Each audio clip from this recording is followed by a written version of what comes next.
But I've got my herbal tea. I have a candle going. I'm in my bed. I'm ready to talk some shit. This is very cold tea because I've been sat here for a while wondering what the hell I'm going to talk about. I was fully ready to come on here and like talk about female rage and go on this big rant about society and how men are trash, and I was like, you know what, the world's already a very difficult and complex and exhausting place right now, so I was like, let's park that aside, babe. Let's talk about something a little bit more lighthearted. Let's just have a chat. Because it's my first solo episode. And actually, I'm the biggest hypocrite, right? Because I did a full-blown interview with this Berlin radio magazine. Honestly, big flex. I'm listening and editing this back and I'm like, shut up. This was a small wee start-up Berlin radio magazine thing that I genuinely got by chance. Like, take a seat, babe. Enjoy the episode. But actually, this is a wee side note. I got asked to do this interview for a Berlin radio magazine by this girl that I randomly met in a taco restaurant in Barcelona 2 summers ago, and she reached out to me. I followed her on Instagram and I was like, you're cool and I really like your nails. So she reached out to me and asked if I'd be up for doing a magazine interview. It's like the first thing anyone asked to do, and I was like, oh my god, yes. And looking back, I literally said in the interview, I was like, I'd never do a solo podcast. Like, podcasts are for conversations, and I'm a hypocrite. But you know what? You can change your opinion, and that is one thing that I think we need to be more accepting of, is people changing their opinions. Like, times have changed. I mean, I'm pretty sure I did that interview like not that long ago, but I've changed my opinion. And also, I'm running out of people to interview in Scotland, so you've got me and just me. Just thought I'd come on and chat a little bit. And this is like a way of people, just stick me in. Oh, stick me in? No. Stick your AirPods in, your headphones on, whatever. Turn your speaker on, turn your laptop on. Don't stick me in anywhere. I started this podcast I actually started recording it last October, November, but it just took a hot minute to put it out there because I had to backlog so many episodes and find guests, etc. And I was really against doing Zoom interviews. I really just wanted everything to be in person so I could like feel the vibe of people and get them comfortable in my little sofa in Edinburgh. But yeah, so I started this back then, and before that I had my incredible podcast Hush Hush. I loved that podcast. Honestly, I don't want anyone to go back and listen to that podcast. I don't know what I was. I've changed so much since then. I just couldn't shut up. Like, I couldn't stop oversharing. I couldn't stop embarrassing myself. And I thought that was who I was. Like, I was that person at that time. But now I look back on that girl and I'm like, shut the fuck up. Like, never speak again. And sometimes I'd like go back when I was the one editing the episodes and be like, oh my god, what are you saying? I was so embarrassed. I'd be like revealing everything about my sex life.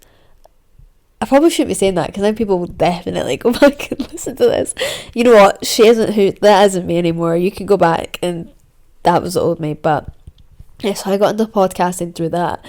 And then we all had to go our separate ways because the girlies got their big girl jobs and I was still faffing about, working as a nanny, working in hospitality. Also was a social media executive for a bit.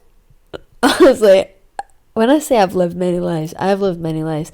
But I thought I'd talk a bit about my journey because I got a really, really nice message from a girl the other day who said that it was really nice to listen to one of my episodes with Zara, because we were talking about our, like, basically how it's no, like, straight path and there's no right path to what you want to do. When I tell you I've literally worked everywhere you could possibly imagine, I worked in Route 1, the skateboard shop in Glasgow when I was 16. I didn't know shit about skateboarding. I didn't know anything. I had a guy come in who was like, how can I make so he was complaining about his wheels or something, and my boss was in the back, because all my boss did was like call his girlfriend and like stand in the back, and I was this 16-year-old who didn't know how to work the till. He never showed me how to work the till. All I did was go around and hoover. And I knew that I annoyed him because I didn't know anything. I was like, why'd you hire me? Anyway, I would just go around hoover and like fold things, and I was just so useless. I was like such a useless person in that shop, and I got paid like £4.5 an hour. And yeah, this guy came in with a skateboard, and he was like, how can I make it go faster? And I was like, try harder, I don't fucking know. And then the boss came in, he was like, you need to loosen the pedal. I was like, babe, you've not taught me anything, like I don't know what I'm doing. And then I think I eventually low-key got like they like quiet quitted me, do you know what I mean? Like in a relationship, they just like slowly remove themselves. Like I wasn't really getting any shifts. To be fair, I did lie once. Why am I fully exposing myself? I did lie once, and I was 16. I was on the Echo Falls in the Dragon Soups at weekend, and I'm pretty sure I was just really hungover, or I'd been like sick the night before or something, I don't know. But I texted him on a Sunday and went, I've got a doctor's appointment. And he was like, it's a Sunday. And I was like, haha, I meant a hospital appointment. Something daft like that. And then I just never really got a shift after that. But yeah, so I started off in a skateboarding shop, and then I worked in this mad restaurant, like hotel, wedding venue place in the south side of Glasgow. And they were the worst people I've ever worked for in my life. They were horrible. And the gossip in that place, it was just non-stop. It was wild. Like, it was just a horrible place to work. And I worked there with one of the girls I went to school with. And I would just work all weekend. They put on like non-stop weddings. We got paid awfully. We'd work like 14-hour shifts, and we weren't allowed to eat the food there, and we'd get into trouble if they ever saw us snacking. Like, our breaks were pathetic. Like, it was a mess. And I remember the guy that was like our manager, oh, he was such a dick. He would always tell us that we weren't allowed to stay hydrated. Like, if we were drinking water, he was like, if you have time to stay hydrated, then you have time to clean. Like, stupid shit like that. So I worked there for honestly like 2 years, because it was right next to my house, and I thought that was normal at the time. Now looking back, I'm like, that was the worst place I've ever worked in my life. But I think it's really, I don't know, built up my character, because now I don't put up with anyone's shit in hospitality. Like, I'm not gonna have it. I'll just tell you how it is. If you're gonna treat me like shit, I'm out the door. Bye bye. But yeah, so I worked there, and then I moved to Edinburgh. I followed my first boyfriend to Edinburgh when I was like 17. That sounds weird. I didn't follow him. I got accepted into Edinburgh Napier, and he was in Edinburgh Uni. So I was like, where I was convinced. I'm laughing about it now, because at 17 I was like, this is the love of my life, we're gonna get married, and if we don't, I'll literally die. I'm just looking back, I'm like, you didn't know anything. But literally, I went to uni 17, hated it. I hated uni. It was not for me. I've never been an academic person. Like, I'm much more like a get in there, learn practically. I'm just not an academic person at all. So I went to uni, patched that. Like, I never showed up. I was so depressed in first year. I lost quite a lot of weight. I was drinking so much. I remember one time I went out like literally every night. Like, I think I might have slept like 10 hours in a week, and like on the 7th night I was so done in. I'd gone to Three Sisters in Edinburgh. I took a tequila shot, and it just came back up. I literally regurgitated it back up onto the bar. And I remember the bar guy was literally like, get out. And I was like, yeah, okay, I'm just gonna go to my bed now. Yeah, like, I was such a bad place in uni. Like, uni is just really not for everyone. So I gave it a try, because the school I went to was very much like, it's uni or nothing. Like, gap year, you're a fucking loser, you're never going to amount to anything. They put so much pressure on you to go to uni, so I just thought it was the right thing to do, and I was trying to please my parents too. And went to uni, was not enjoying it, and dropped out of that course. Well, switched courses from social sciences to French, Spanish, German and Mandarin, as if that was any better. Then COVID hit, and just dropped out of that. I literally worked in about 5 different restaurants within a year in Edinburgh. Like, I thought it was just such a mess. I didn't know what I was doing. I had literally no ambition, or like, I didn't know where my future was going. And also I was like 17, 18, like what the hell are you supposed to know at that age? And then COVID hit, and I was like, well, shit. So I came back to Glasgow. I don't know who wasn't depressed, do you know what I mean? Apart from those people that were running like 10k every day, go fuck yourselves. I hope you enjoyed lockdown, because I certainly didn't. And then I went back to Edinburgh, became a nanny, then randomly became a social media executive for a PR company. And that was like a wee COVID startup. And I really liked working there. They gave me a MacBook. I've still got it. I love this MacBook. I was so buzzed when I found out I was getting a MacBook, and they never took it back. So my gorgeous MacBook has been with me for a while. We love her. And she was free. So, but yeah, so I randomly got that job. Then it shut down. Like it went bust because it was a wee COVID startup and there was only 3 people in it. Loved that wee job though. We worked on Princess Street. We had a view of the castle. It was great. And the boss bought me every flavour of pucka tea you could possibly imagine. It was so good. And we got a really bougie Nespresso machine. It was class. I missed that job. I wasn't even that good at it, to be honest. I actually really didn't like working social media. It wasn't for me, like doing social media for other people. Like I really just didn't enjoy it that much. Like I like doing my own, but once I got a job in it, I was like, I'm really not about this. Yeah, so I worked as a social media executive, a nanny, and just honestly worked in hospitality so much. And then I eventually like really fully passed uni. Yeah, so I stayed in Edinburgh for like 5 years, working like here and there. Worked in And Other Stories in the St James Centre. It's so bougie. We get paid fuck all for like the price of those clothes. And they're owned by H&M. I don't know if I could get sued for this, but pay your workers properly. There's a cost of living crisis. We got paid nothing. And then the jumpers were like 100 quid. And they'd be like, you're going to have to buy that on uniform. And we got like 200 quid uniform. What's that, like 2 items of clothing? And they also wouldn't let us buy jumpers in the winter. Are you joking? Anyway, I'm definitely going to get in trouble for that. But yeah, so like worked in retail, worked in hospitality, and then I got my breakthrough. It wasn't really a breakthrough. I got into the BBC. I got into the Beebs in Glasgow, but I was living in Edinburgh at the time, but we'll get to that. So I first got into the Beebs. The Beebs. You know what? Does this count as nepotism? Perhaps.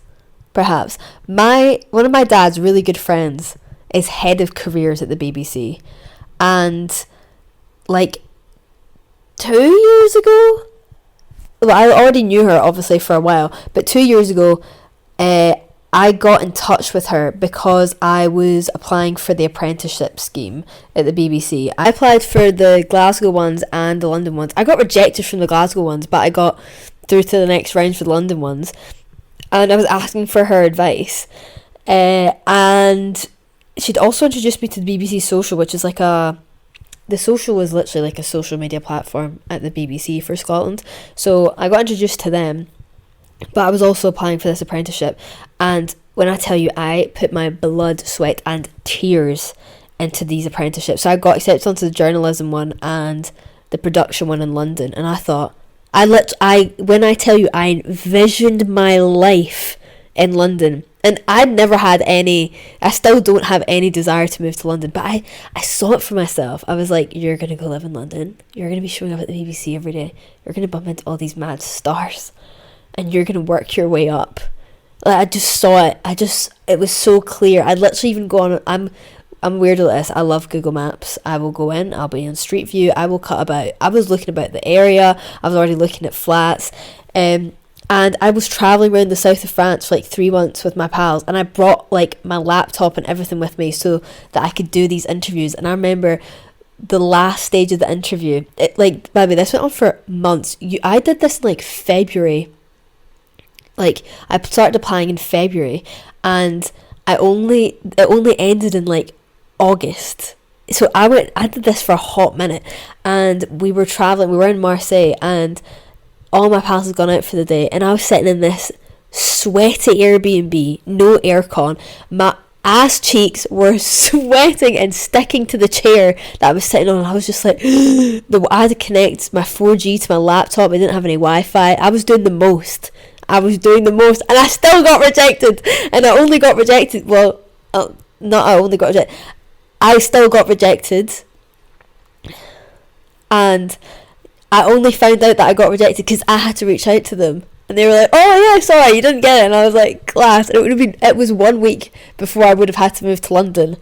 So when I say I was gutted, I was so depressed.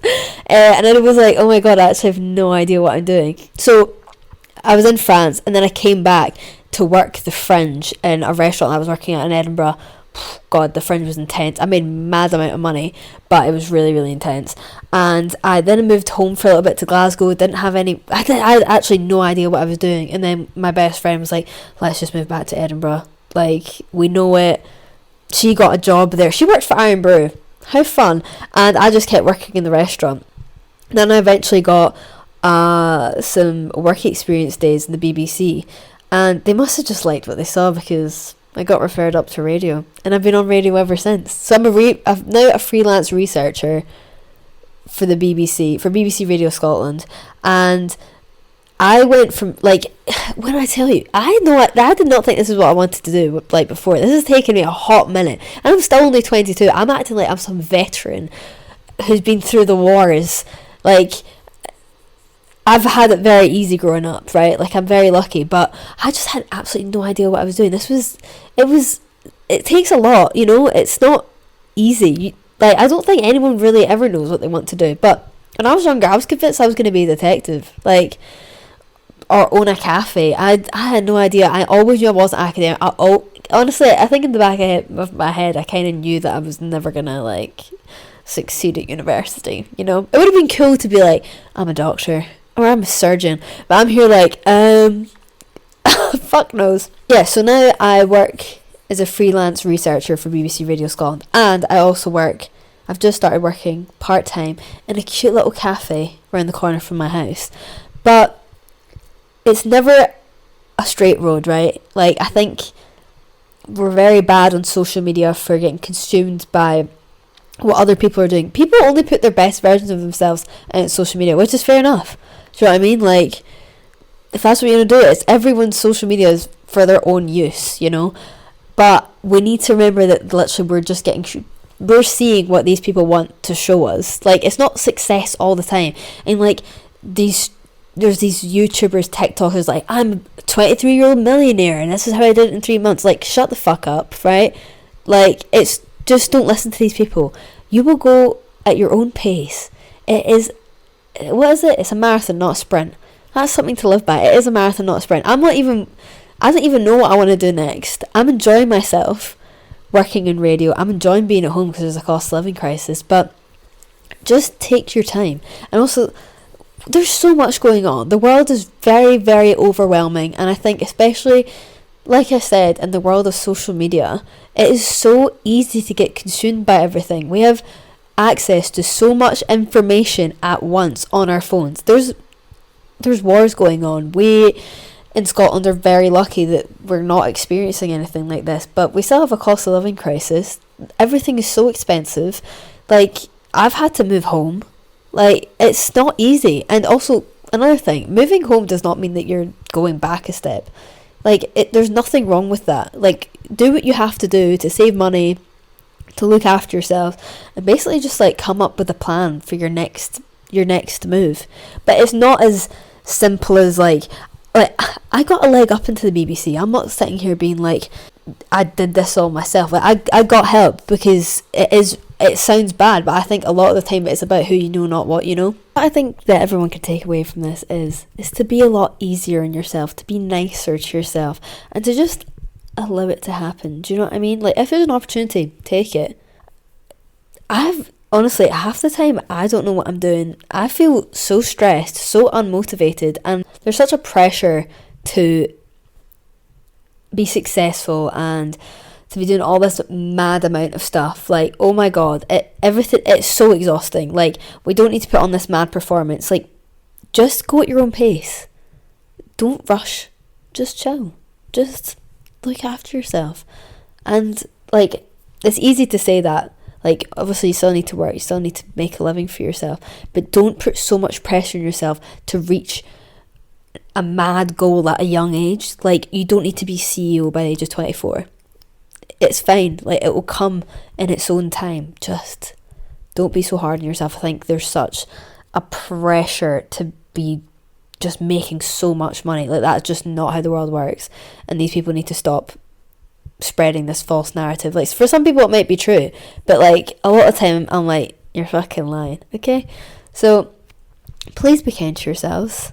I still have no idea what I'm doing. This is my first solo episode and I'm like, what the fuck am I doing? People might be like, this is terrible, get guys back on. But we'll see. I'm enjoying lying in my beds. Like, even with this podcast, I'm like, let's just see how it goes, you know? Like, it also took me a lot of courage to even get to the point where I could do podcasting without, like, the hush hush girls. It took me so long. I was so anxious and I thought, oh my God. I was honestly worried about how cringe people were going to find me, but, no one gives a fuck. No one cares. Nobody cares. And there's such a thing in Scotland that everyone's like, you're so cringe, you're so cringe. I don't care. I think they're just threatened by things that, like, maybe not threatened. No one's threatened by me, but more just like they don't like the unknown, or they don't really like people that go do their own thing. Do you know what I mean? Like, no one's really been nasty to me. I mean, no one's been nasty to me. There's probably people I went to school with that are like, what a fucking loser. But out of sight, out of mind, to be honest. Until someone comes up to me in the street and like spits in my face and goes, your podcast shite, I'll just keep going. I have no idea what I'm going to do. Do you know what I mean? But I do think I'm just taking it one step at a time. The lesson to take away from this is, don't follow a boy to uni because you'll end up heartbroken. Stay hot, stay sexy, and if you don't want to be in uni, drop out. If it's correct, if it's safe and correct to do so. And it's a marathon. Relax, jog, enjoy the atmosphere, enjoy the changing seasons, and yeah, stay blessed. Okay, bye.